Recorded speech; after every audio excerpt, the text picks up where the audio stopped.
Well, hi everybody.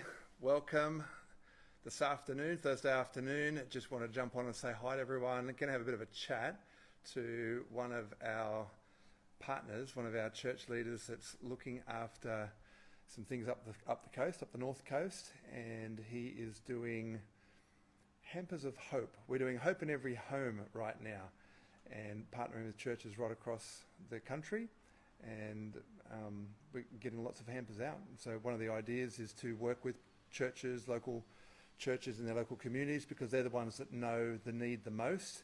And then as we work with them, we are able to get lots of hampers out to lots of people. So some of the great news right now, thanks to everyone who has been helping us, over 132,000 meals have already been given out. And so we are just so excited about that. Thanks for everyone who's helped. I'm going to jump in here. I want you to see who has been doing a whole lot up the north coast. I'll let him tell you where he is exactly. I'm just waiting for him to join. Matt Tanttari. Here he comes. Hey, G'day, Matty. Pastor Joel, how you doing? Doing well, Matt. How are you? Mate, I'm good. I'm in Lennox Head. There is No way. Yeah, look at this. Hang on. Down here near Lake Ainsworth. That's really beautiful, mate. There we go. Oh, that looks gorgeous. I've been in I just got back from a casino. Yeah, you're out west. Yeah. So it's been the casino Rapville was hit by the fires over the summer, mate. So it's honestly, houses are gone. It's pretty. Is that right? Yeah. Oh wow. And that's huge. Yeah, you know what? I thought it would be, there'd be a lot of what would you call it? People are actually pretty hopeful. Hey, like Are they really? Yeah, just got on with it. Yeah. Quickly. It's honestly, in some parts it doesn't look like anything happened, but I think it's more internal. It's internalized. Yeah. The grass is growing back, the trees are back, but I think inside people still, there's flashbacks. So. Oh yeah. Definitely. That would have been the end of last year, right, Matt? Yeah, and into January a little bit into as January well. as well. Yeah, just into January. So pretty traumatic, because usually up here it's like a rainforest, so you don't get any fires of that nature. But just because it's been so dry, all the rainforests around Nimbin just went up. So it's quite surreal. That's sad. Yeah, but it's been the worst season for bushfires right up and down the coast, really. Yeah. I mean, right at different parts of Australia, but from where you are all the way down, right across the border into Victoria, obviously down to Malakuta, just really bad. The whole dividing range.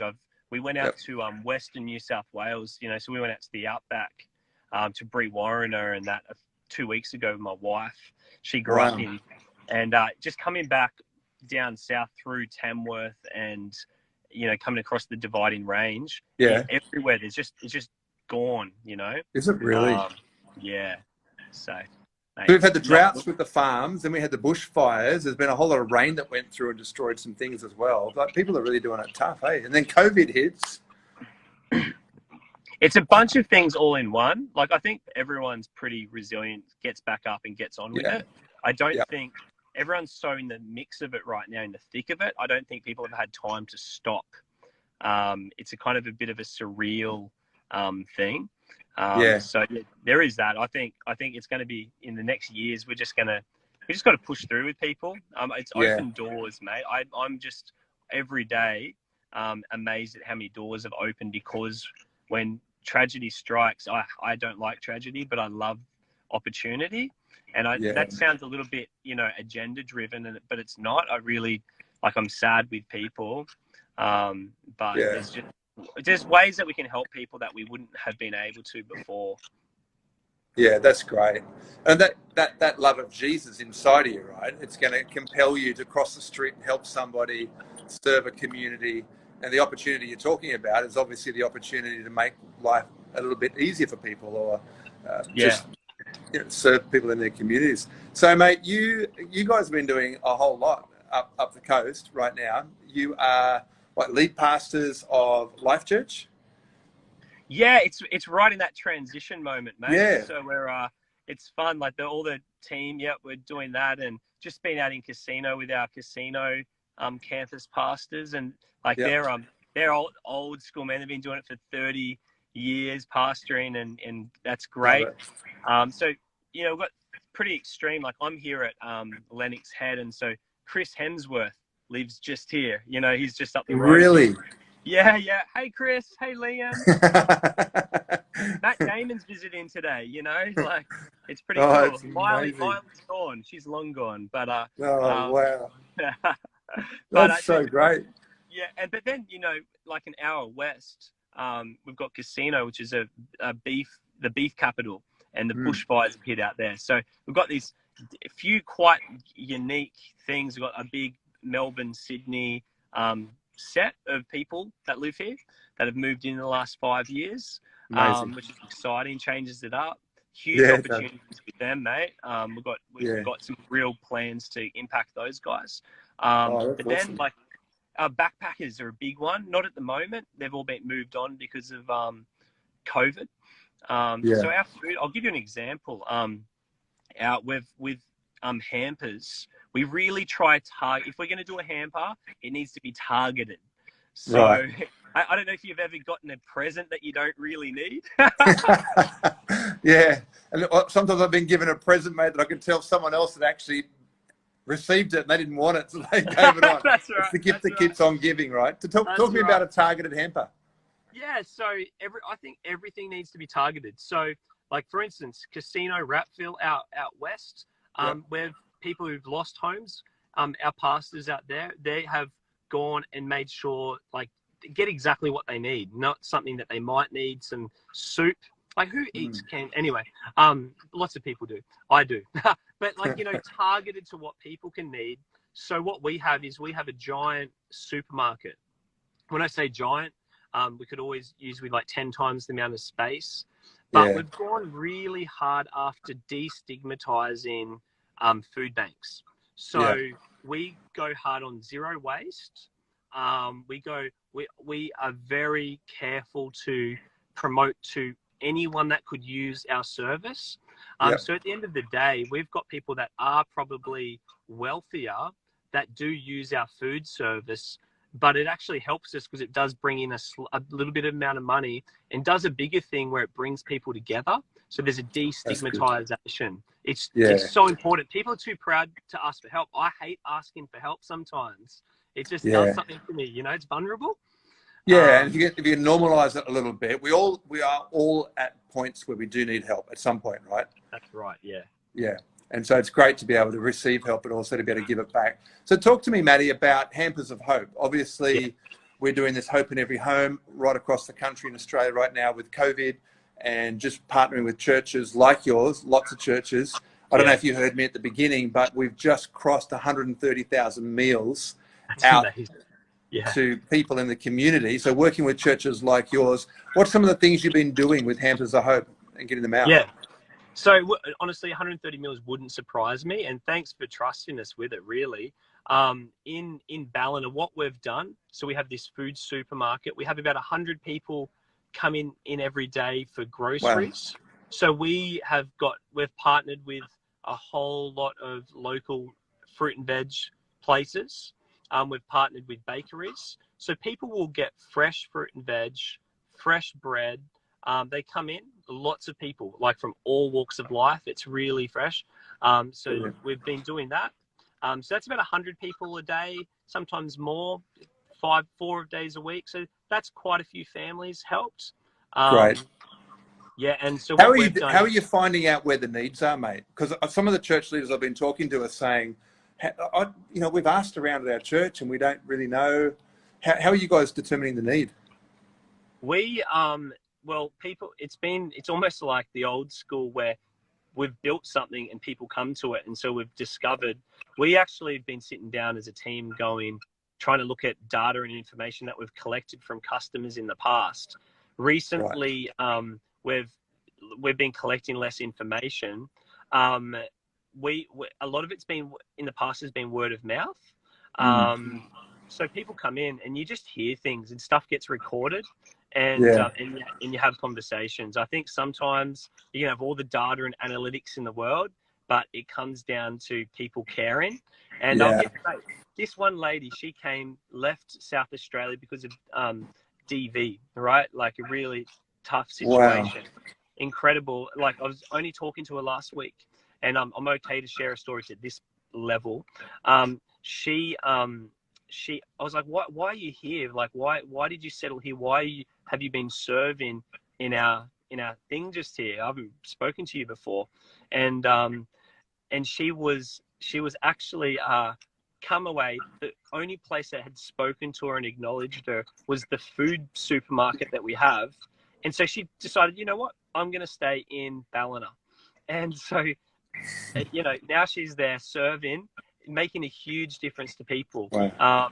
So that's just one. Another lady, me and my wife own an indoor kids play center. Yeah, I've seen it. Oh, mate, huge opportunity. One of the best things we've ever done to reach people. And so we've used that.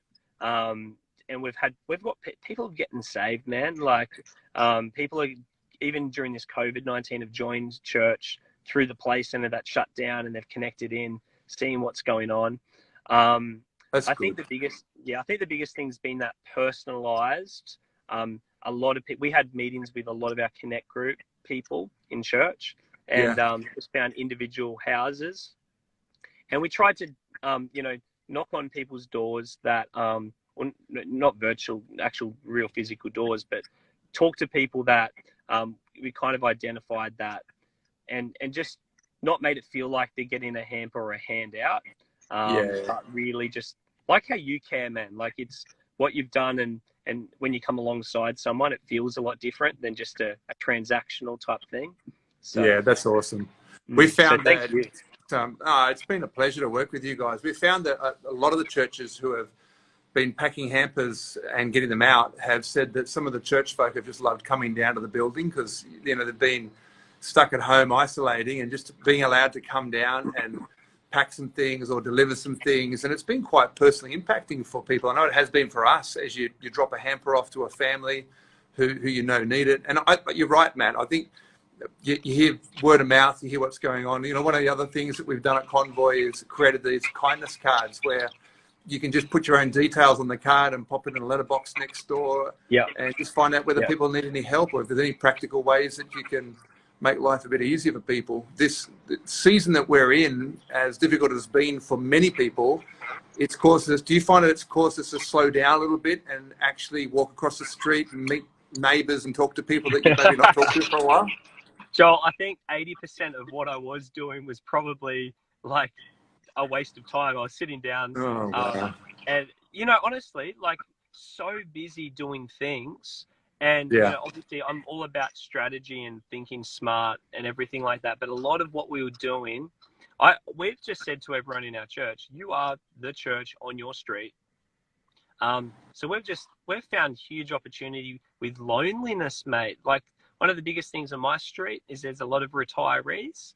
And we've got lonely people. So one of my slogans, me and Rachel, is we're the Tanttaris, and we look after lonely people. We look for lonely people. And so that's just what we do. My wife, like, mate, she's so good at this stuff. She's the real deal, mate. Like, I'm just lucky to be married to her. That's great. Yeah. So I guess walking around the neighbourhood with a hamper, like you got a Convoy of Hope hamper and you knock on the door, it's very disarming, right? Because you're there to help, you're there to love someone and give a gift. 100%. And especially where there's no expectation. I think that's incredible. And look, and you know what? When something does get given to somebody, it does create that. It is a transaction, and it does create like literally. I think the word probably would trust. There's something stable. And so Beautiful. It will, I think it's a seed. If anything, it's a seed. Yeah. And I know that in the future. So conversation. It's a seed. And I know that in the years ahead, that will bear massive fruit. It's always like the word of God promises, 30, 60, 100, and even 1,000 times return. And we don't do it with agenda, but I just know that it's not in vain. So yeah, that's important. Yeah. Well, really appreciate what you guys are doing and partnering with Convoy of Hope. It's great to be able to. We can only get out and help people because of people like you. So it's working together. Thank Kevin as well. Kevin's been absolutely incredible to work with. Those guys down there are doing an incredible job. So I'm just looking forward to seeing this roll out across the country in different places. I think anything you'd want to say to another church leader who's wondering, should we get involved and do Hampers of Hope? 100%. I think using something that has obviously worked across the world is really important. There's lots of different ways to localize what you do, but just having that kind of structure in place just makes it so much easier. There's a bit less guesswork to it. I'm happy to vouch for it. If you need information or whatever, like I'm happy to with anything like that. So thanks, Joel. Really appreciate you guys. Well, it's been great chatting with you, Matt. I look forward to coming up and actually heading out to casino with you. I think one of the next projects we need to do is work together on a community festival out in the outback. I've got some ideas for what we could do out there. So look forward to chatting about that. Hey, I was up there visiting the Salvation Army. I'll give you this. This is a huge story. And Convoy actually has a little bit to do with this in a way. The Salvation Army in Casino, their church actually closed up. And what happened is they were looking, and I've got this all on video, they were looking for a church that they could give their building to. And they were looking around and they saw what we were doing in Ballina, with, actually coming alongside people. And they said, if there was any other church in our whole region that was so aligned with the Salvo's heart and soul. So I had a phone call, and we've been in rented facilities for 7 years. I had a phone call the first Sunday of this year from the local captain of the Salvation Army saying, wow, you guys want a building? And so I'm talking like fully fit out, fully air conditioned, sound system, everything ready to go. And so I've just been there. We had the final handover today. And, no way. That's why you were there. And it's honestly been serving because we've just served people without agenda. They saw it. We didn't know, and they saw it. And it's been a huge blessing. I've never seen the ability to walk in and with the option to buy in 3 years' time and just walk in and literally be able to, such a blessing for our campus. So. Well, I mean, that's real great credit to you guys and your authenticity just to be, God's hands and feet in real action. I think one of the things we should do, if the Salvos has still got a presence there in Casino, is let's see how we can work together with you guys and the Sallys, and let's do something there and out further into the outback. Yeah, we love that. And look, we've been working with them. Yeah, they've been incredible, and we've really come close to those guys in this last season. We've even with our play center in Lismore with their other church campus, we've offered that for them for free. So their kids ministry's been hooked up. So it's really it's like kingdom. It's kingdom. And I think Convoy, if it can partner and create those partnerships, I think Convoy will that stuff will go in lots of towns and across the country really. So Joel, thanks for your time. Great. Hey, thank you, mate. Thank you. Thanks so much for jumping on, and congratulations all you guys are doing. It's been a pleasure to work with you and to just help you do what you do, help do more. So look forward to what we can do together in the future. Cheers, Joel, mate. Lots of love. Yeah, bless you, mate. Thanks. Bless you, mate.